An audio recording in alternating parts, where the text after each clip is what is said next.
Is your spouse ever selfish? Or maybe a little self-absorbed? Well, what if it's time to fight fire with fire? That's right. Today I share how you can make your marriage better, happier, and more fulfilling by being self-centered. This is not a gimmick. You are not being manipulated. You truly must become more self-centered to improve your marriage. But how can this be? Everything about self-centeredness has negative vibes, right? Well, there's a reason for that. One of the things you'll find in life is that anything good is quickly followed by a destructive counterfeit. The counterfeit of love is lust, of guilt is shame, or the counterfeit of gratitude is arrogance. These are not opposites like hot or cold. They are wolves in sheep's clothing. They are slight differences that take you from a path of joy to one of darkness. Ironically, being self-centered has been labeled as counterfeit. But in truth, being self-centered can be a power for good, while selfishness is its counterfeit. Let me put it this way. If you've ever flown on a plane, they tell you if there's an emergency and the masks drop to put yours on first before helping any family members or fellow passengers. Whoa, so selfish! No,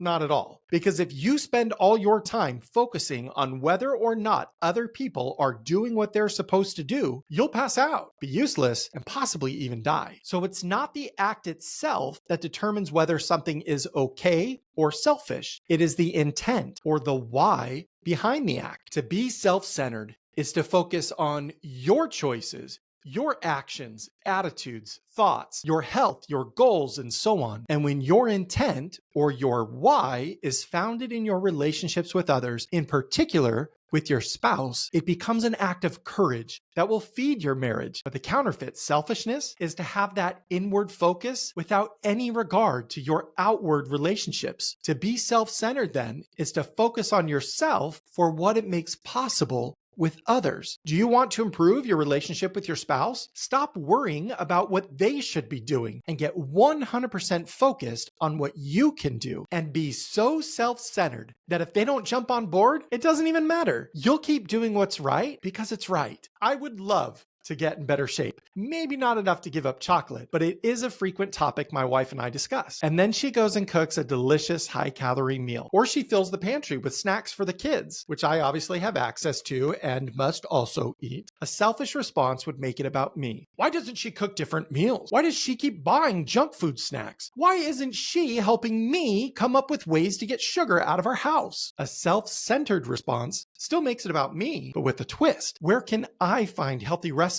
our whole family will love? What kind of healthy snacks can I buy or make to replace what's in the pantry? How can I do the cooking or shopping while we create these new habits? See? It's all about me. It's about my choices, my actions, my frame of mind, totally centered on myself. And the same pattern also applies to spiritual, mental, and emotional situations. Maybe you want to pray as a couple every day, but what if no matter how many times you bring it up, your spouse doesn't get on board? Get self-centered. What can you do to inspire change through your actions and attitude? Be an example by saying your personal prayers. How can you simplify the process of praying together? Maybe you can use an app like Marco Polo, or send a voice text where you record yourself saying a couple's prayer for the day. It might not be ideal, but it's a start, and you need to start, because staying where you are does you no good. It keeps you focused on what your spouse could or should be doing to help, or even what they are doing that's actually making it harder to reach a goal. That's blame.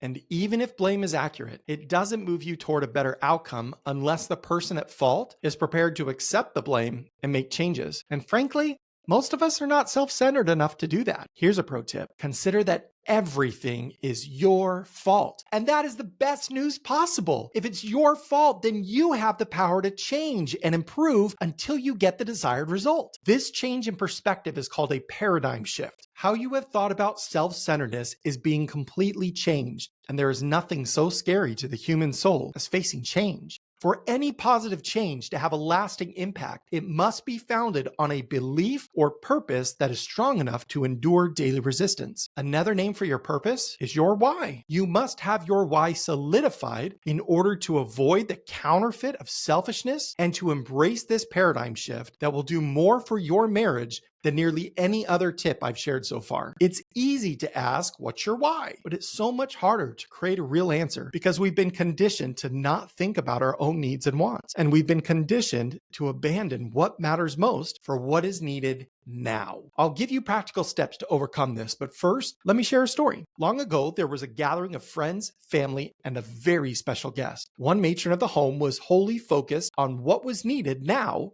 to care for everyone else. So much so that she was missing precious time with her special guest. In contrast, her sister was not helping meet the current needs because she was so focused on the key guest. The matron was upset. How selfish of her sister. How could she abandon the needs of everyone else? So the matron complained to the guest, and the guest disagreed. He said the sister had chosen the good part. The part that wouldn't go away. Why do you think the sister chose the good part? To get out of chores? I don't think so. I think she was being self-centered. I think she considered what she could control about connecting with the guest. She knew that food or no food, mess or no mess, it was the relationship that mattered most. And she could control where she put her efforts and who received her focus. And with that as her why, she made her choice. And now it's time for you to choose. Let's create your why right now. So when you are tempted to be selfish, you can instead be self-centered. When creating your why, begin by asking who matters most to you.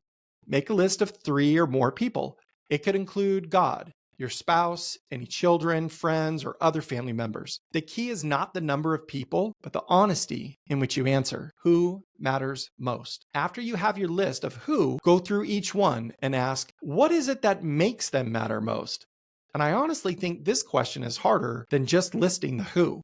The who seems simple, it's just a name. But to consider the what forces you to really focus on each individual. How do you see them? How do you connect with them? What pulls you closer? What goals, ambitions, dreams, future are they a part of? Once you've done that, it's time to ask the most important question. Read the first name along with your connected answer to the what question, then ask yourself this: do I believe that? Do I really, truly, in my heart and soul, believe that? Let go of any cognitive response and listen to your heart. You must pour yourself into this exercise to develop a why that will create lasting change. When you feel the answer, and if the answer is yes, then you now have one piece of your why. So what does this look like if I were doing the exercise now? Well, one of the names I would list as mattering most is my wife, Shanae. And I would ask, what is it about Shanae that makes her matter most to me? My response includes how she has walked through darkness, tightly holding my hand until we came out the other side together. She has done more, sacrificed more, and grown more than any other person in my life. And she has done those things in an effort to keep moving forward with me. She matters most because she has forgiven me more times than I deserve, laughed at more jokes that were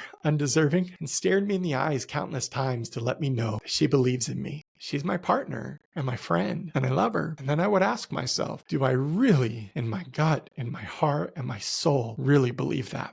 And I absolutely do. This becomes my why for the next time she buys junk food or leaves a mess on her bed that I have to clean before I can sleep, or whatever insignificant irritant takes place. I remember my why, and I choose to be self-centered. What can I do? What can I choose that will make love, connection, strength more present and available? How can I serve her, love her, support her so that we can be as connected as possible? I make it all about me. But what if you and your spouse feel disconnected and you're not sure if they fit into the category of mattering most? Well, get self-centered and check out this video that gives you 3 questions to ask so you can work through frustration and get reconnected. Till next time, keep moving forward.